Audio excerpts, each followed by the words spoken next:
মামুনুল হক সাহেবকে দেখে আমার আজকে খুব ভালো লাগছে। কারণ ওনাকে আমি দেখার অনেকদিন ধরে শখ ছিল। আজকে অবশেষে আমার এক বন্ধুর পারপাসে বন্ধু খবর দিল যে উনি চট্টগ্রাম কোর্টে হাটহাজারের একটি মামলায় হাজিরা দিতে আসছেন। অবশ্যই দীর্ঘদিন জেল খাটার পর উনি যে সুস্থ অবস্থায় চট্টগ্রাম কোর্টে হাজিরা দিতে পারছে, এটাই আল্লাহর কাছে লাখ কোটি শুকরিয়া। আমি ওনার সুস্বাস্থ্য কামনা করছি।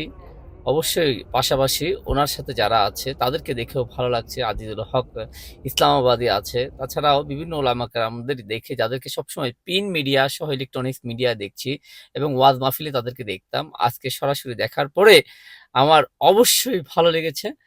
তবে এই ভালো লাগা ও ভালোবাসা তাদের জন্য সবসময় থাকবে। কারণ তারা হকের পক্ষে থাকে এবং বাতিলদের বিরুদ্ধে সবসময় বলিষ্ঠ কণ্ঠস্বরে কথা বলে। এই জিনিসটি আমার সবচেয়ে বেশি তাদের মধ্যে ভালো লাগে। আমি তাদের সুস্বাস্থ্য ও দীর্ঘায়ু কামনা